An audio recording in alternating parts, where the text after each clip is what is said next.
तो आज हम MS पेंट के बारे में जानकारी ले रहे हैं। MS पेंट में सबसे पहले है टाइटल बार। टाइटल बार में 3 button, minimize, maximize, close button. Minimize button पर जब हम क्लिक करते हैं तो क्या होता है कि जो MS पेंट का विंडो ओपन है वो विंडो टास्क बार में आ जाता है, यानी पूरी तरह से वो एप्लीकेशन क्लोज नहीं हुआ है, पुनः उस पर हम काम कर सकते हैं। दूसरा है मैक्सिमाइज।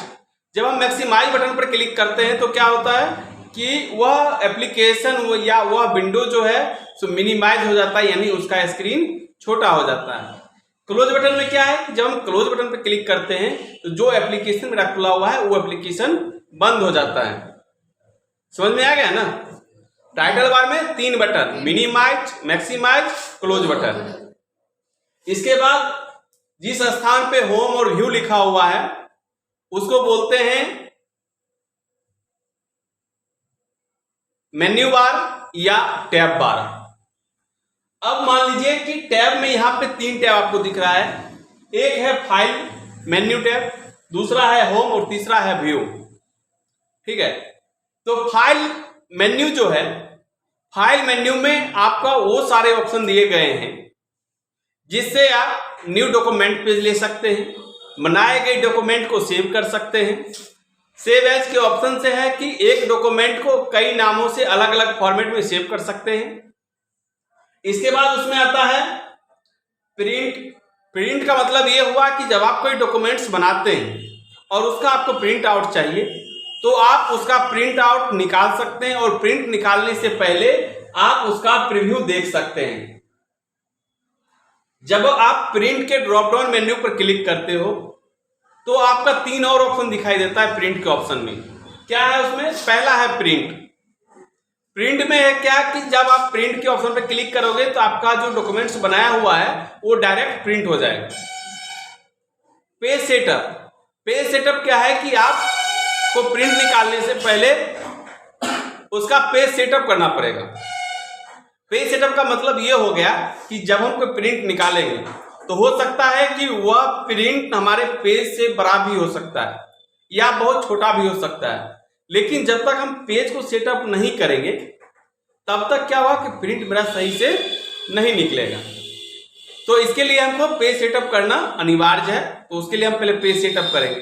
पेज सेटअप में क्या होगा आपको कि पेज का 4 एरिया होता है, टॉप, बॉटम, लेफ्ट और राइट। आप चौथाई लिखते हैं, ऊपर में आपका हेडिंग लिखने के लिए ऊपर में स्पेस दिया हुआ है।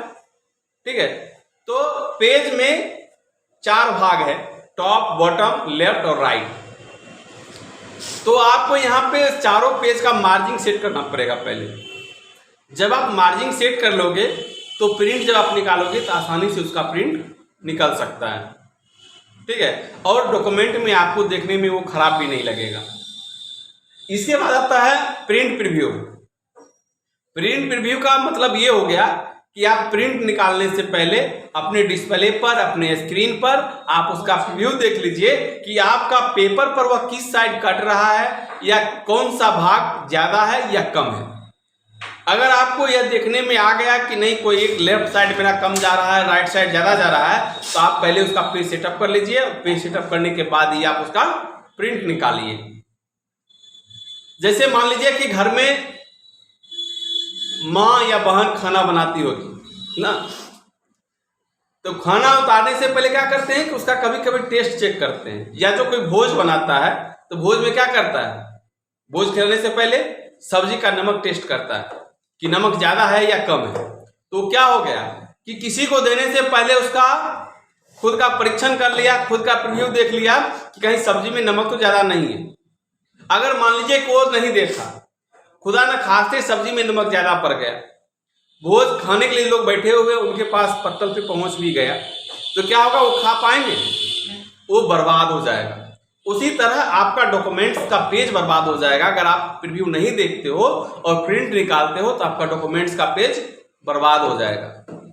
इसीलिए हमेशा ध्यान रखिएगा कि आप जब भी प्रिंट निकालो तो उसका सबसे पहले पेज सेटअप करो। पेज सेटअप के बाद उसका फिर प्रिंट प्रीव्यू देख लो। फिर कहीं अगर कुछ कमी रह गया तो उसे आप सेटिंग करके इसके बाद आप प्रिंट निकाल सकते हो उसका, ठीक है।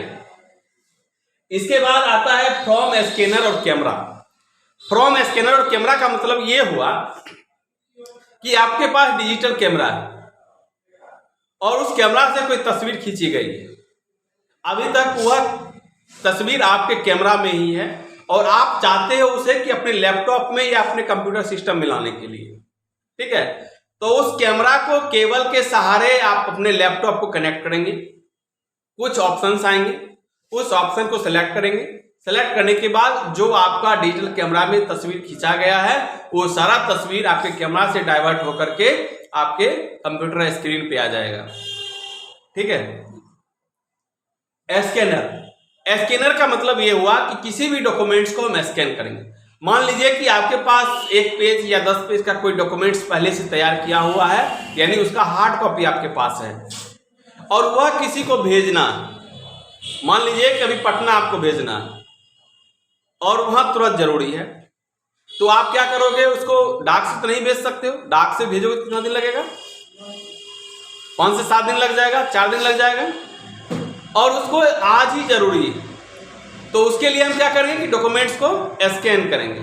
स्कैन करने के लिए हमें स्कैनर की आवश्यकता पड़ेगी। जब स्कैनर हम लाएंगे उसका ड्राइवर इंस्टॉल करेंगे कंप्यूटर में। ड्राइवर इंस्टॉल करने के बाद उसको कनेक्ट करेंगे अपने कंप्यूटर सिस्टम से। जब वह कनेक्ट हो जाएगा तब जाकर के उस डॉक्यूमेंट्स को हम स्कैन करेंगे। स्कैन करने के बाद क्या होगा कि वह हार्ड कॉपी स्कैन होकर के हमारे कंप्यूटर सिस्टम में आ जाएगा। इसके बाद क्या है, सेंड इन ईमेल। अगर मान लीजिए कि कोई डॉक्यूमेंट्स हम बनाए, ठीक है, और उसको हमको किसी दूसरे को भेजना है, तो यहाँ पर आप उसको ईमेल के द्वारा भेज सकते हो। इसके बाद आता है आपका settled desktop background. Settled desktop background का मतलब ये हुआ कि MS पेंट में आप कोई तस्वीर बनाए और उस तस्वीर को आप अपने कंप्यूटर या लैपटॉप के होम स्क्रीन पर लगाना चाहते हैं, ठीक है। तो यहाँ आप सेटेड डेस्कटॉप के ऑप्शन पर क्लिक करके आप उस इमेज को अपने होम स्क्रीन पर लगा सकते हो, ठीक है। इसके बाद आता है आपका प्रॉपर्टीज। प्रॉपर्टीज में क्या है? प्रॉपर्टीज में है कि जब आप कोई डॉक्यूमेंट्स बनाते हो तो उसका आप प्रॉपर्टीज चेक कर सकते हो। प्रॉपर्टीज में आपको क्या बताएगा, जैसे कि मान लीजिए कि यहाँ पे हम एक कोई पिक्चर ओपन किए। ओपन जब करेंगे, अब इसका मान लीजिए कि हमें प्रॉपर्टीज चेक करना है। प्रॉपर्टीज चेक करने के लिए इसके ऑप्शन पर क्लिक करेंगे तो अलग से एक इमेज प्रॉपर्टीज का ऑप्शन ओपन होता है। इमेज प्रॉपर्टीज का इसमें क्या दिखाएगा आपको कि लास्ट सेव, यानी इस इमेज को कब सेव किया गया है। इस इमेज को 14/7/2009 को सेव किया गया है। कितना मिनट में? 11:02 यानी मॉर्निंग के समय। साइज ऑन डिस्क, इसका साइज क्या होना चाहिए? तो साइज इसका है 826.1 KB का और DPI जो है जिसको रेजुलेशन बोलते हैं वह रेजुलेशन 96 DPI का है। इसके बाद आता है आपका यूनिट्स और कलर। यूनिट्स में आपको ये दिखाता है कि यह इमेज है, इसका इमेज किससे मापा गया है, इसमें पिक्सल से मापा गया है, ठीक है। 3 चीज आता है, या तो आप इसको इंच में देख सकते हो और नहीं तो सेंटीमीटर में देख सकते हो और नहीं तो पिक्सल में आप देख सकते हो। इसके बाद है कलर्स। कलर्स में क्या है कि यह इमेज जो है वह ब्लैक एंड व्हाइट है या कलर है, ठीक है। इस चीज को देख सकते हो। और नीचे क्या है, इसकी लंबाई और चौड़ाई आप माप सकते हो। इस पिक्चर जो है इसका लंबाई क्या है, इसका चौड़ाई क्या है। यही है आपका प्रॉपर्टीज। इसके बाद अबाउट पेंट। जब अबाउट पेंट के ऑप्शन पर क्लिक करोगे तो यहाँ पे इसके सॉफ्टवेयर के बारे में बताएगा कि वर्जन ये 6.1 है, बिल्ड 7601 सर्विस पैक 1 का है, ठीक है। यहाँ पे आपको MS पेंट के बारे में जानकारी मिलेगी। और इसके बाद यहाँ एग्जिट के ऑप्शन पर जब आप क्लिक करोगे तो क्या होगा कि MS पेंट का विंडोज क्लोज हो जाएगा। समझ में आ गया इतना? अब इसके बाद चलते हैं होम टैब, ठीक है। होम टैब वो क्या है कि 5 ग्रुप में इसको बांटा गया है और जितने भी ग्रुप हैं सभी ग्रुप का काम अलग अलग है और सभी ग्रुप में सभी काम के लिए अलग अलग ऑप्शन उसमें दिए गए हैं।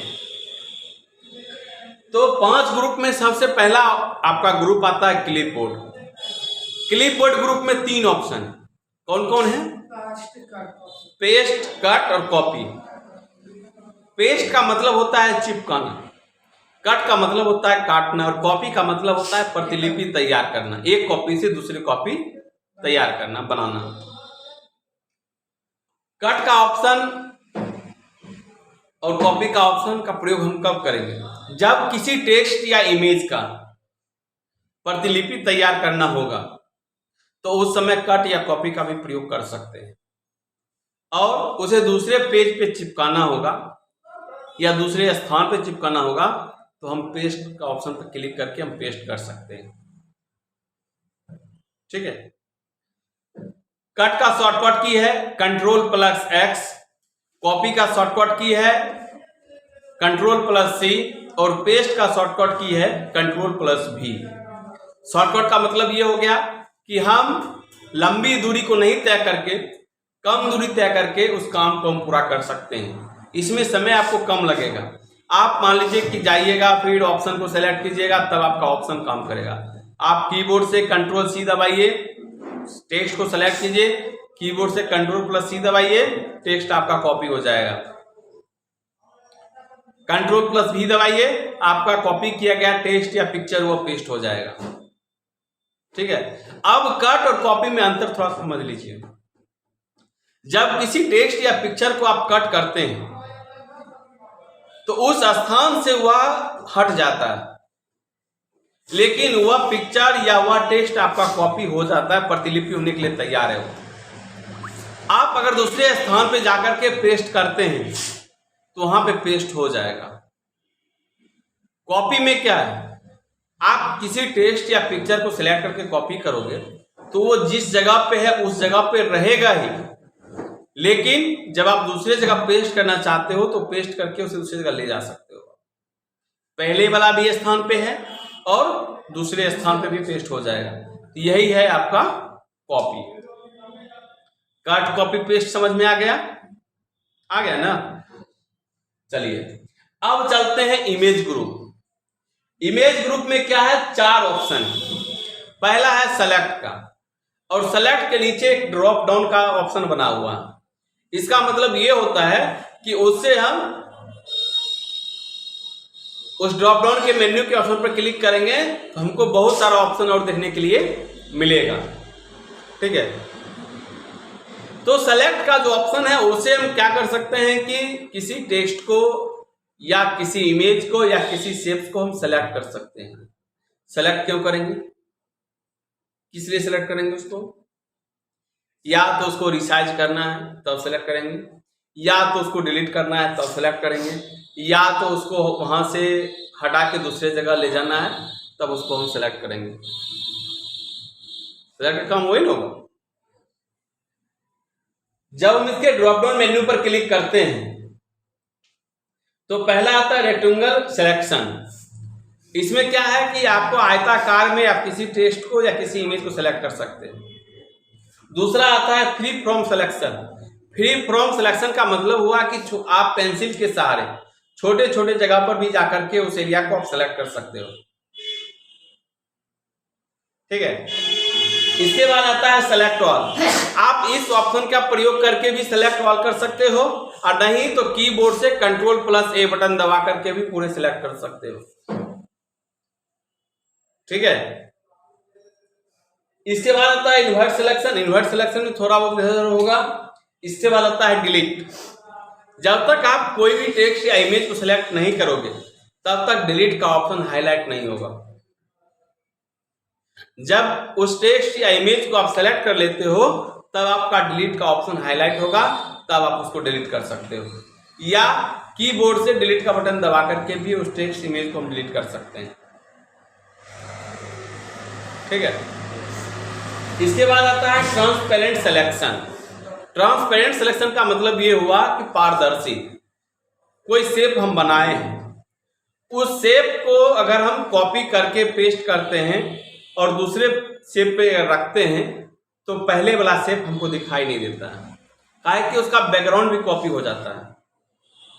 और ट्रांसपेरेंट सिलेक्शन सेलेक्ट करके हम उसको सेलेक्ट करते हैं और फिर कॉपी करके पेस्ट करते हैं तो पहले वाले शेप भी हमें दिखेगा और लास्ट वाले शेप भी हमें दिखेगा। ठीक है। इसके बाद आता है क्रॉप का ऑप्शन। क्रॉप का ऑप्शन क्या है कि जब किसी इमेज को कुछ एरिया को सिलेक्ट करके रखना है, बाद बाकी को हटाना है। जैसे मान लीजिए कि यहाँ पे हम इसको सिलेक्ट किया, ठीक है। अब क्रॉप का ऑप्शन हाईलाइट हो गया। क्रॉप के ऑप्शन पर क्लिक करेंगे तो जितना सिलेक्शन एरिया था वह रह जाएगा और जो अनसिलेक्टेड एरिया था वह सिस्टम से डिलीट हो जाएगा, स्क्रीन पर से डिलीट हो जाएगा। ठीक है, क्रॉप समझ में आ गया। अगर फाइल में जितना फोटो डाल, फाइल में नहीं है, आप स्क्रीन पे इसका काम कर रहे हो। अगर फाइल में जितना फोटो था वो सब रहेगा, वो सब रहेगा। आप स्क्रीन पर किसी इमेज को सेलेक्ट करके लाए हो, ओपन किए हो, उसमें से कुछ भाग को रखना है, बाद बाकी को हटा देना। तो उसके लिए हम उतना ही पार्ट को सेलेक्ट करेंगे और क्रॉप के ऑप्शन पर क्लिक करते ही सेलेक्टेड पार्ट जितना था वह रह जाएगा, बाद बाकी अनसेलेक्टेड पार्ट जितना था वह आपके स्क्रीन पर से हट जाएगा। समझ में आ गया। इसके बाद आपका है रिसाइज का ऑप्शन। रिसाइज हम क्यों करेंगे? अगर मान लीजिए कि कोई इमेज का साइज आपका 2 GB का है या 200 MB का है और आपको उसको KB में बदलना है, तो आप यहां से आसानी से KB में बदल सकते हो। इसका जरूरत आपको कहां पड़ेगा? जब कोई आप फॉर्म भरते हो या पैन कार्ड बनाते हो या कोई सर्विस के लिए फॉर्म भरते हो या एडमिशन के लिए फॉर्म भरते हो, तो उस जगह पे आपसे मांगता है साइज में फोटो और साइज में सिग्नेचर और साइज में डॉक्यूमेंट्स मांगता है। क्या मांगता है उसमें? कि आपका उसमें फोटो मांगेगा 30 KB से नीचे का चाहिए। 30 KB से ऊपर का अगर फोटो आपका साइज रहता है तो आप उसको उसमें अपलोड नहीं कर सकते हो। ठीक है, अगर 30 KB से नीचे का है तो आप उसे आराम से उसके वेबसाइट पे अपलोड कर सकते हो। तो यहाँ आप रिसाइज के ऑप्शन से उसको रिसाइज कर सकते हैं। जब रिसाइज के ऑप्शन पर आप क्लिक कीजिएगा तो रिसाइज एंड एस्केप नामक एक डायलॉग बॉक्स ओपन होता है, जिसमें 2 ऑप्शन की सहायता से आप उसको रिसाइज कर सकते हो। या तो आप पिक्सल के हिसाब से रिसाइज कर सकते हो और नहीं तो आप परसेंटेज के हिसाब से उस इमेज को छोटा बड़ा कर सकते हो, साइज को घटा बढ़ा सकते हो। ठीक है। इसके बाद आपका यहाँ पे आता है रोटेट। रोटेट का काम है कि किसी इमेज या किसी शेप को आपको रोटेट करना है, घुमाना है। 90 डिग्री से 180 डिग्री पर करना है, 180 डिग्री से 90 डिग्री करना है, 360 डिग्री करना है, तो आप उसको रोटेट कर सकते हो आसानी से। ठीक है। इसके बाद आता है आपका टूल्स। टूल्स में कई सारे ऑप्शन है, इसमें आपको 6 ऑप्शन मिल जाएंगे, 7 वो टूल्स में 7 ऑप्शन है।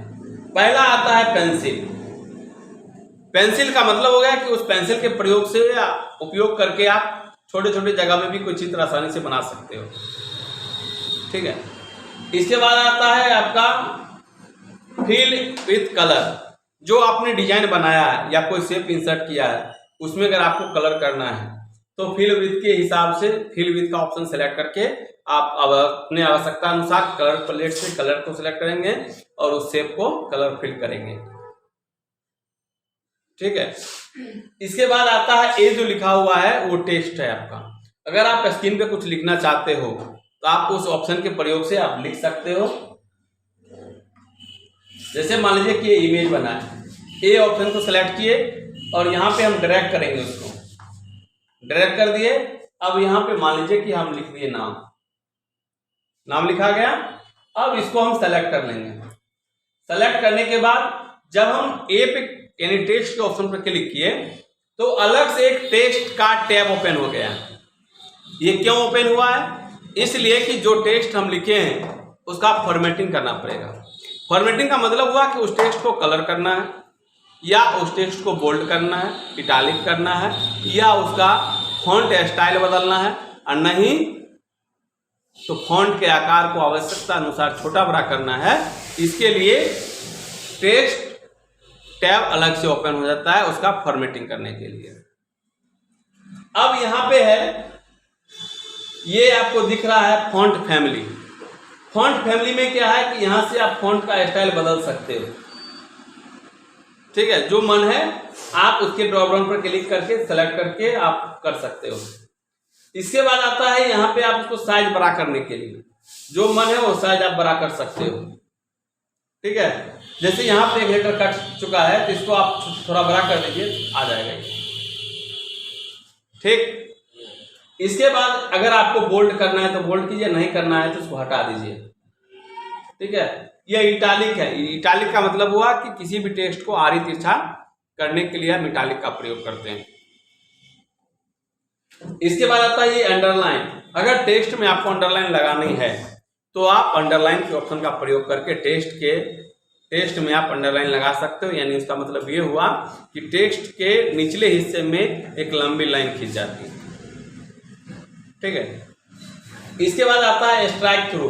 स्ट्राइक थ्रू का मतलब हुआ कि जो कोई टेक्स्ट हम लिखें और इस ऑप्शन का अगर हम प्रयोग करते हैं तो टेक्स्ट के मध्य में यानी बीच में एक लंबी लाइन खींच जाएगी, ठीक है। ये स्ट्राइक थ्रू का ऑप्शन हुआ। इसके बाद एक ओपाक्यू आता है, एक ट्रांसपेरेंट आता है। अगर ओपाक्यू पर करेंगे तो इस टेक्स्ट को उठा के दूसरी जगह ले जाएंगे तो इसका बैकग्राउंड भी आ जाएगा। अगर ट्रांसपेरेंट पर क्लिक करेंगे तो उस जगह पे रखेंगे सिर्फ टेक्स्ट ही आएगा, ठीक है। इसके बाद यहाँ पे कलर है, आप कलर को सिलेक्ट कर लीजिए, कलर आपका सिलेक्ट हो जाएगा, कलर चेंज होते रहेगा इसमें, ठीक है। देख लिए इतना। इसके बाद ये आपका इरेजर है, इस इरेजर से आप इसको मिटा सकते हो, ठीक है। बड़ा करना है तो कीबोर्ड से कंट्रोल और प्लस का बटन दबाइए, इरेजर का साइज बड़ा हो जाएगा, इरेजर का साइज बड़ा हो जाएगा आपका, और आप इससे आप इमेज को मिटा सकते हैं, ठीक है। कंट्रोल और प्लस माइनस दबाइएगा, कंट्रोल और माइनस दबाइएगा तो इरेजर का साइज आपका छोटा हो जाएगा।